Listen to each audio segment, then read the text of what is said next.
Okay, welcome to my short guide on meds and hotkeys in Tarkov. The purpose of this is so that when you get shot and hurt, you can be quick to remedying that situation. What this is done through is both through medical items and how to quickly use those medical items. To start with, we're going to be using items that will stop heavy bleeds. So there's 3 different items that will stop heavy bleeds directly. There's going to be your tourniquets and various means. The first one up is going to be an esmarch.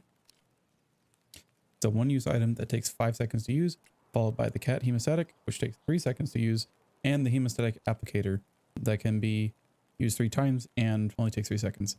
Now, ultimately, your goal will be to carry around a hemostatic applicator, but until then, having at least a tourniquet on you is going to be pretty functional. Now, its easier cousin, the light bleed, can be fixed by bandages, either the normal single-use bandage or the army bandage, which has 2 uses.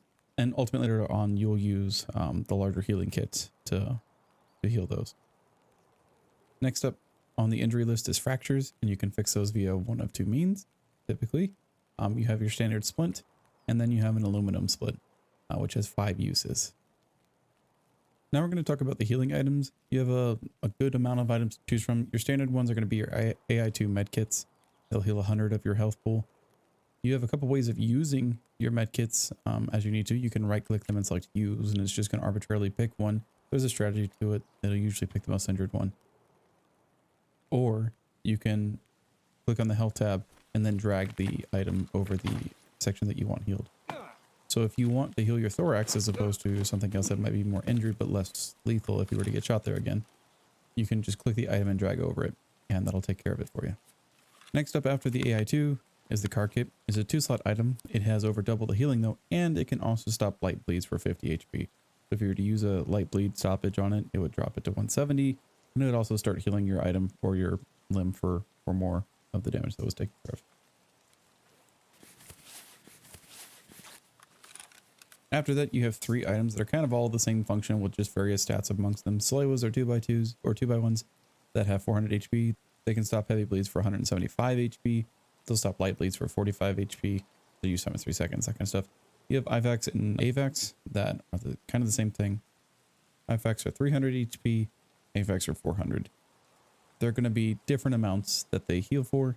They're usually not a good substitute for a hemostat because the amount of HP that it takes off of the healing item is so large that, usually when you get shot and you get a heavy bleed, you're going to want to heal up other things afterwards. And so if you use it to stop a heavy bleed, if you use like your Salewa, you're not going to have any HP left afterwards to heal up the rest of your wound.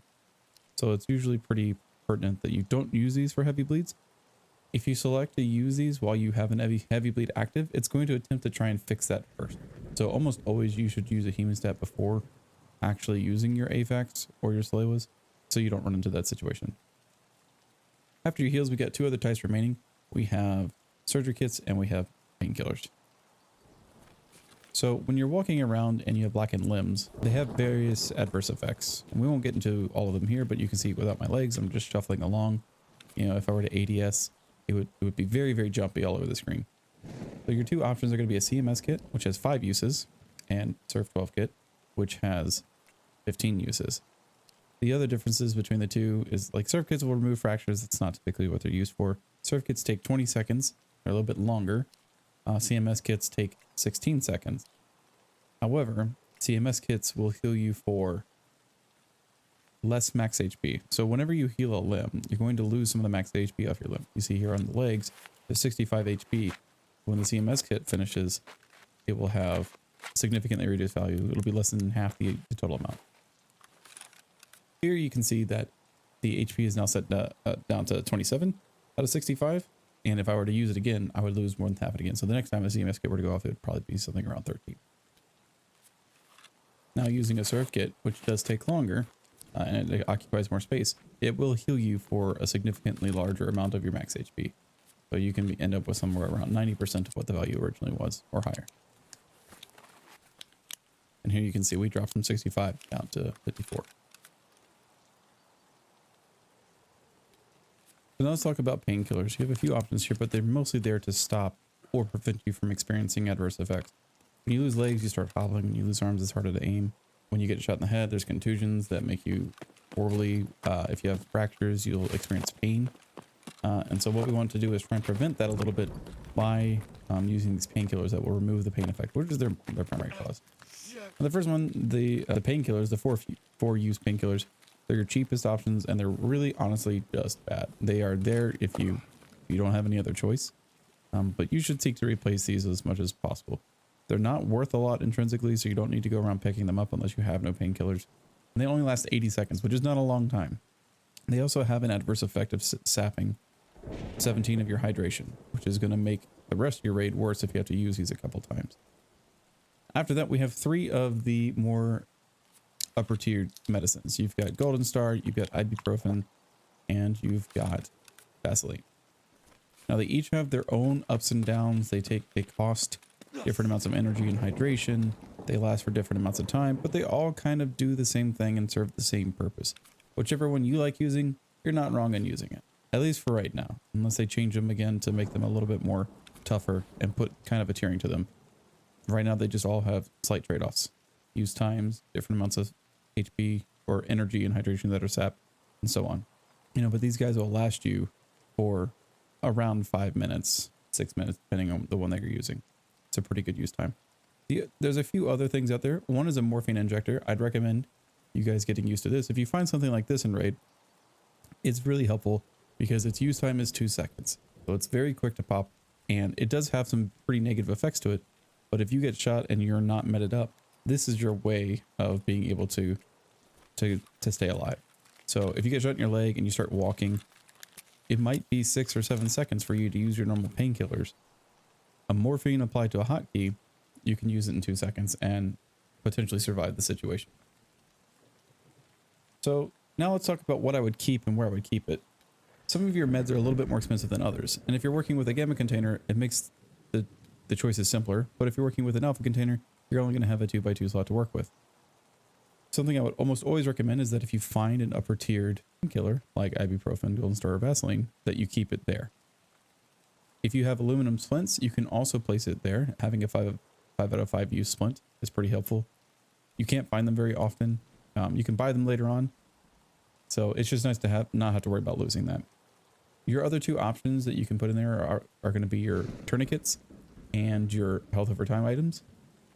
They're usually not so important. You don't need to do that. You can if you got the room and you're not holding it for anything else. But if you want to put a docs case in there or something to that effect, then you should probably keep those in your hotbar. The typical setup for me would look like having a hemostat and my healing over time item in my hotbar, and maybe a morphine stick. And I would keep my splints and medicine inside of my container. That leaves the rest of the container to do whatever I want with it. If I have a larger one, I might carry a surf kit or a CMS kit. Typically with an alpha kit or an alpha container, I wouldn't store a CMS kit in there. I would carry it around with me if I had to. If I lose it, it kind of sucks, but it's not the end of the world. Usually the stuff I would want to use in my alpha container are going to be more important, such as keys, like a docs case and that kind of stuff. A full let out though, as I have medicine, would look kind of like this. I have a hemostat, I have my health over time, my splints are 6. So what you do with hotkeys is that if they're in your pocket or your tack rig, you can push one of the numbers over the bar from 4 to 0 on them. And that'll just mean when you're out running around without having to go into your inventory, you can push that button. I recommend getting a pattern put together for where your preferred healing items are. For me, a 4 is over my heavy bleed stop. A 5 is for my health over time. 6 will be for splints, and 7s will be for painkillers. So my morphine stick almost always go on a painkiller. If I find a morphine stick in raid, I'll put it on 7, and then when I need it, I can just tap it and be able to move along. The other benefit that hotking your meds lets you do is that there's a small animation that plays when you access your inventory. You don't have to do that. You can be moving around while doing certain activities, such as applying heals or stopping bleeds and stuff like that. Being able to move and heal at the same time is extremely important. The other thing that you can do though is you can left click while you're doing that heal action to cancel the animation. That allows, so let's say you start to stop your heavy bleed, but the other person hears that and they start pushing you. You can bait them by then pressing left click and stopping your heal and being ready to shoot them when they round the corner. Outside of that, it's about finding personal preference. Ultimately, there's a lot of stuff that you can do right. There's a lot of stuff you can do wrong. But as long as you're covering one of each of the ailments, you're pretty good. Surgery is something that you don't necessarily have to walk around with, especially early on in a wipe. But it's something that you can look into once you get a little bit more established. But don't fret too much about having to make sure that all those are covered. The two most important, or three most important things are going to be the ability to stop heavy bleeds, the ability to heal your health, and the ability to have painkillers so that you can ignore pain effects. The standard 4 use painkillers are something that you should seek to replace as soon as possible. Would never be content with running those on a raid by raid basis. So once you get past that and you have, a set of like ibuprofen in your pouch, pretty much good to go. Having splints and having a serve kit and stuff like that will make you be able to stay in raids longer. Of course, before, or if you're not running with those items, what you can do is like, oh, I'm at this point where now I no longer have a leg. Now I'm gonna have to be on painkillers for the rest of the match. It's time to extract. And that will wrap up the meds and hotkey guide. Thanks, guys. And if you would like to see some of this stuff in action, you can follow me over on Twitch at twitch.tv/TexasDeviant, where I'm streaming most days of the week, starting 8:30 p.m. Central. Hope to see you there. Bye.